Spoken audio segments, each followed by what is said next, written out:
Good morning, loves. I wanted to talk about something. So I had shared with you a few videos previously about this I guess body dysmorphia. I don't even know if I like the word.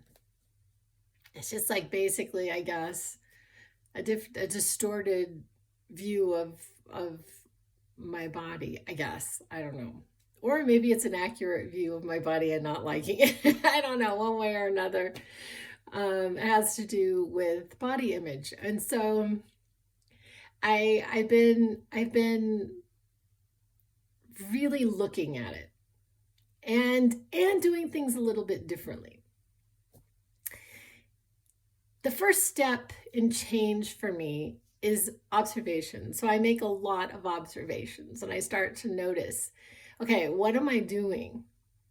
What am I doing? Okay, so regarding food. And so last week I started my new position. I started my new position, and the first day was rough. God, I was so sad. I was like, oh my God, what have I done? Can I go back to my old job? I was very worried. But in thinking about it, one of the things that I did was I broke my dietary rules. I did, because she had given me this gift, and it had these like airhead candies in it, and these pretzel bites with white chocolate, and I think it was like an Oreo kind of thing, and I was hungry, so I just started eating one after another, handfuls of these basically pure sugar. It was as if I had taken a sugar jar and just chugged it down. That's what it was like.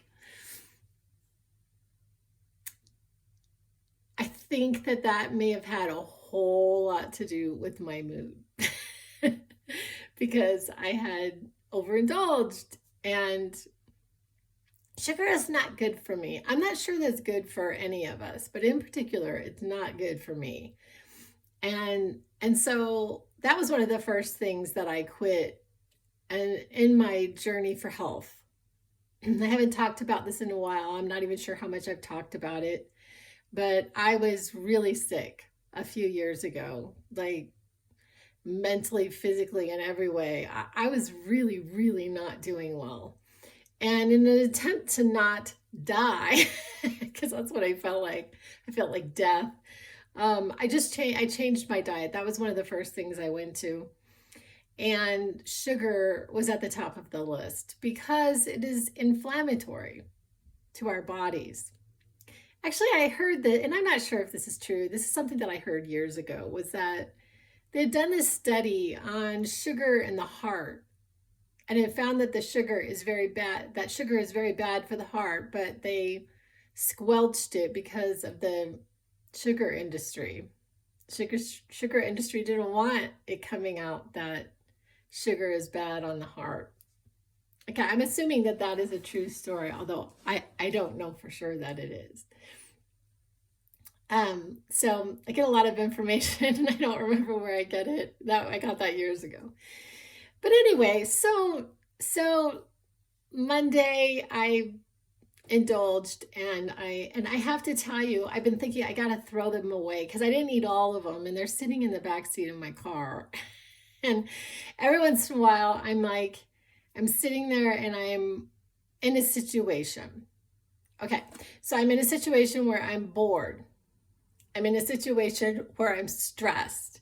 I'm in a situation where I'm not happy about a situation, or I'm ruminating on something in the past. And what I notice is my go-to is sugar. It's like I just really wanted to go to my car and grab that bag and eat it one after another.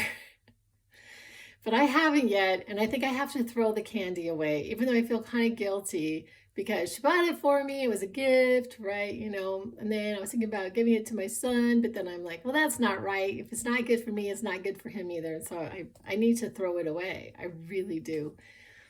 But here's another thing. I got some qualms with Trader Joe's right now.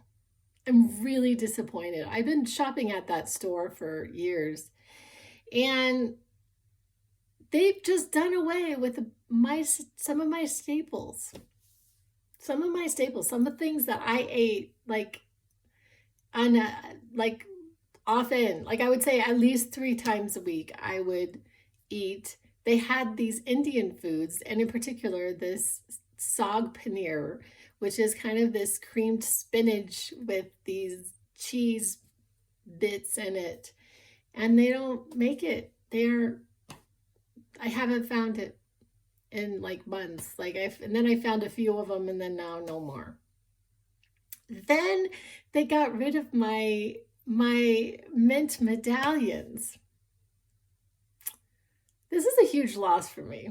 Okay, so these mint medallions, they were in these cute little light blue like felt foils, and they were like honey with chocolate peppermint. There were 3 ingredient medallions. And so when I was feeling like this, when I was feeling, oh my God, I need some sugar, they were my go-to. And now the last time I went, she said, I'm so sorry to tell you this. I have bad news. And I was so sad. She said, we've discontinued that product. And I'm like, what? So I've been trying to replace it with something else. And honestly, I went over to Sprouts, and they didn't, there's nothing like them. I don't even know what I'm going to do. But so yesterday I was feeling particularly stressed out, and I really, really wanted to eat sugar, and I have just been resisting. I cannot say that it is as bad as if I were like, I don't know, maybe a full-blown addict or something. Like, because being addicted to sugar is really like hard to get off of. You feel pretty bad for a certain amount of time. Not as bad as other drugs, but it's not even, it's the craving. It's the craving. I just crave sugar. I just really want to eat it. And I've just been resisting. I've been like, and even in my weakness, like I'm like weak about it. It's like, okay, I'm not going to do that. But I don't feel like all powerful and yeah, I don't feel like that. I feel pretty weak, but I'm resisting, and I'm actually feeling better. I'm feeling a lot better since I've returned back to a lot of my eating. I don't know that it's always about my size. Like you want to say, that this is happening because of the way that I might be perceived, and that's part of it, but it's also just about the way that I feel in my own body. And so I feel better when, and you can imagine when my body isn't as inflamed as it is when I eat foods that are bad for me. I just feel bloated and just, I don't feel good. And I feel better when I'm eating, and I know how my body likes for me to eat. So I just wanted to share that. So in my quest for change, first I do some observations, and then I see what I'm doing. I'm getting stressed. I'm going to sugar, or foods that are not good for me, like chips. Oh, that's a whole other monster that I won't get into, because I absolutely love potato chips. I know I could, and I have very little self-control when it comes to them. So, and then just when I'm tempted, when I'm in the moment, making a different choice. Because I already know how that path goes. And I know actually how the other path goes, and I know I feel better when I go the other way. So that's what I'm going to do. But anyway, wanted to share. Hope y'all are doing well. I love you. I'll be back.